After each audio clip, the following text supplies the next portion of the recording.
a sampling distribution for a difference in proportions. So with this, we're going to start out with talking about the three things that are going to be crucial to solving these types of problems. So we're going to talk about the shape, center, and spread. So we're going to talk about the shape, depending upon how we calculate what the shape is going to be. Talk about our center and how we calculate that guy, as well as the spread, or as you hopefully recall, is your standard deviation, right? So shape, center, and spread of the sampling distribution. Okay, so with the sampling distribution in this case, now we're going to be talking about not just our p hat, our sampling proportion, but the difference in it. So we're going to take whatever we classify as our p hat 1 minus our p hat 2. Alright, so with this, starting out with our shape, again, as you've known with proportions, we've dealt with the large counts to determine if we're approximately normal, okay? So we've got approximately normal if our large counts is met. Now, we've just dealt with one sample distribution so far. So with this, we've got to now check it for both proportions, all right? So both samples, in other words, so you're going to have two samples that are coming into this. So you not only have to do it for the first one, but the second one as well. So you're going to take N1 times your P1, and then you got to take N1 times your 1 minus P1. Both those have to be greater than or equal to 10, as well as you have your N2 times your P2, as well as your N2 times your 1, oh goodness, if I can write here, your 1 minus P2, and both of those also have to be greater than or equal to 10. So for this to work out, for be approximately normal, for your shape to be approximately normal, this has to check off, and this one, both have to work. Okay. So now, if we look at this, it's dealing with our center. All right, our center. Again, if you remember, we said the mu in past here. I'll write it. In the past, we've said our mu of just p hat is equal to p, right?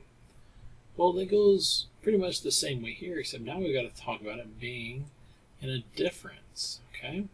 So now we've got to talk about it being in a difference. So in other words, we're going to take, looking for mu of our p hat 1 minus our p hat 2.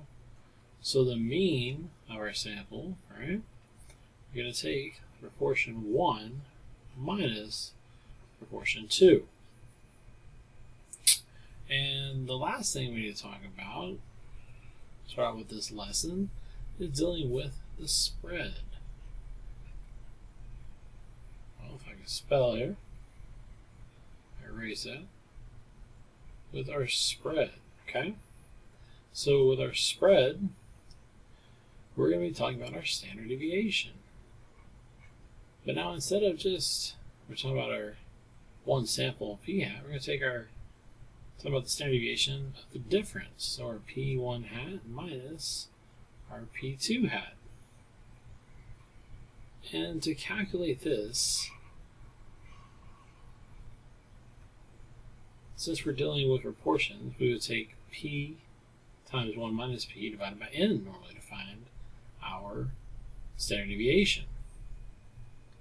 However, to find the difference, we're going to take P1 times 1 minus P1. It's poorly written. Let me write that again better. 1 minus P1 all over N1, so dealing with your first sample, plus P2 times 1 minus P2, all divided by N2. Alright, so this is not a mistake as far as putting this plus sign here. Okay, a lot of people see that this is a difference and don't like that, and they think it should be a minus sign, but it's actually a plus sign. Okay, it is a plus sign in here. That is just the formula they came up with to do our standard deviation and the difference. Okay, well, not that they came up with, that was developed and found out doing our math calculations. Okay, so when this was discovered that the plus sign works here, that is how they use the standard deviation and the difference proportions. So with that, that is the formula that you don't necessarily need to remember because it should be given to you on your formula sheet. However, just understanding of that it is a plus in here when you're doing the calculations. Alright, so let's look at an example and see how these play out and how it's going to be presented in a problem. Hi, this is Jason Molesky.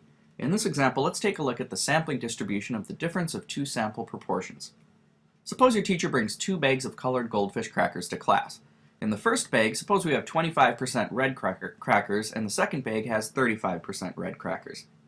Now each bag contains more than 1,000 crackers, and suppose using a paper cup your teacher takes a simple random sample of 50 crackers from bag 1 and a separate simple random sample of 40 crackers from bag 2. Let's let p hat 1 minus p hat 2 be the difference in the sample proportions of red crackers. Now what's the shape of this sampling distribution?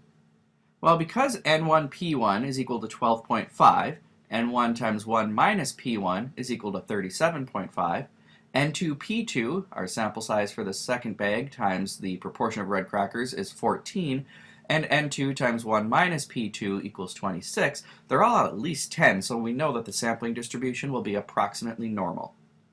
Now, to find the mean of the sampling distribution, we use our formula mean of p hat 1 minus p hat 2 is simply p1 minus p2, 0.25 minus 0.35, or negative 0.10.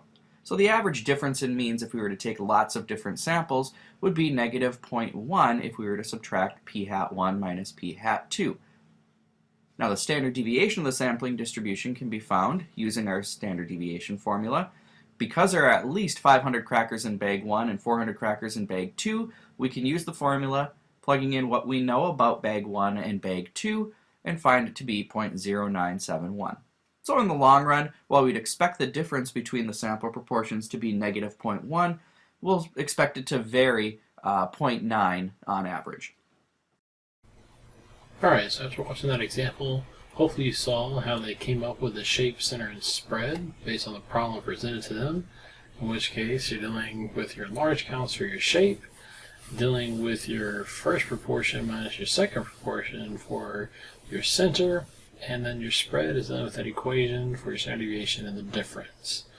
Alright, well, hopefully you learned a little bit something today, and I'll see you next time.